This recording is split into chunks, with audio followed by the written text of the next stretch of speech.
আজকে একটা কথা আপনাদের সাথে একটু শেয়ার করতে এলাম। কথাটা বেশ আমি যে ঘটনাটা নিয়ে কথা বলবো সেটা মোটামুটি বেশ ১ মাস কি ২ মাস আগের হবে। এক্সাক্টলি মনে নেই, কিন্তু খুব অনেকদিন আগের নয়। আমি বাসে উঠেছি আমার মায়ের সঙ্গে। বাসে উঠে নিজের সিট নিয়ে বসেছি। হঠাৎ করে মনে হলো আমার সিটের পিছনের দিকের সিটে যে ভদ্রলোক বসে আছেন, ভদ্রলোককে যেন আমি চিনি, তাকে দেখেছি। আমার যেন মনে হলো আমি যেই কলেজে পড়তাম, যে বিষয় নিয়ে পড়াশুনো করতাম, সেই কলেজে সেই বিষয়েরই উনি সেই সময় হেড অফ দ্য ডিপার্টমেন্ট ছিলেন। কিন্তু অনেকটা সময় পেরিয়ে গেছে, চেহারার অনেক পরিবর্তন হয়ে গেছে। কিছুটা মিল অবশ্যই আছে, যার জন্যই আমি চিনতে পেরেছিলাম তাকে।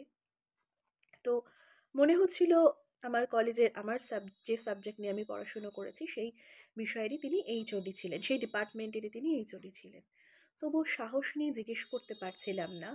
কিন্তু কিছুক্ষণ পরে দেখলাম উনিও আমার দিকে দেখছেন, হয়তো চিনতে পেরেছেন।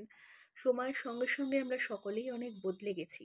হয়তো উনিও কিছুটা চিনতে পেরেছেন, হয়তো জিজ্ঞেস করতে পারছেন না। তো আমি তার সামনে গিয়ে জিজ্ঞাসা করলাম, কলেজের নাম বললাম এবং সাবজেক্টের নাম বললাম। আমি বললাম, "আপনি আমাদের এইচওডি ছিলেন না?" তখন উনি বললেন, "হ্যাঁ, তুমি?" আমি বললাম, "আমি সোমদত্তা স্যার।"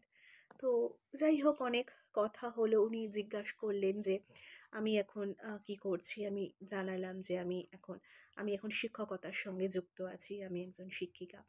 আ বাচ্চাদের বা বড়দের আমি মন নিয়েও কাজ করি। তো শুনে খুবই উনি খুশি হলেন এবং আমাকে অনেকটা আশীর্বাদ করলেন। তো এখানে আমার একটা কথা বলার, আমি ওই একজন মানুষকে দেখলাম, একজন কলেজের হেড অফ দ্য ডিপার্টমেন্ট, বাসে উনি বসে বসে বই পড়ছেন। কি সাধারণ জামা কাপড় ওনার, কি সাধারণ জীবনযাত্রা। আমি দেখে কিন্তু বেশ অবাকই হলাম।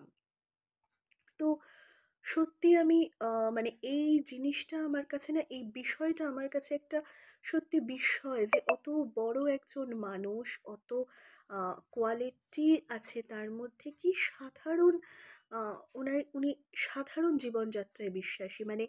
আমরা যে এই ভারগুলো নিজের ওপর নিই, আমার ডেজিগনেশন এই, আমার পজিশন এই, আমাকে এইভাবে হাঁটতে হবে, এইভাবে চলতে হবে, এইভাবে কথা বলতে হবে, এইরকম কোনো ভারের ধার উনি ধারেন না। না, না, তা বলে আমি এটা বলছি না যে আমরা এই জিনিসগুলো ভেবে খুব ভুল করি। সেটা একদমই নয়। স্থান, কাল, পাত্র বিশেষে সব কিছুরই প্রয়োজন আছে।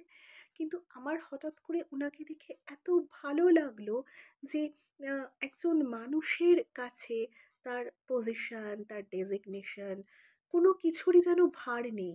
শুধু ভার আছে, ভার বলব না, শুধু অনুভূতি আছে তার মানুষ হওয়ার, তার শিক্ষিত হওয়ার। তাই তিনি বাসে বসে কত সুন্দর করে যেন বই পড়ছেন। দেখে খুব ভালো লাগলো। তাই ঘটনাটা তোমাদের সাথে একটু শেয়ার করলাম। ভালো থেকো সবাই। সুস্থ থেকো।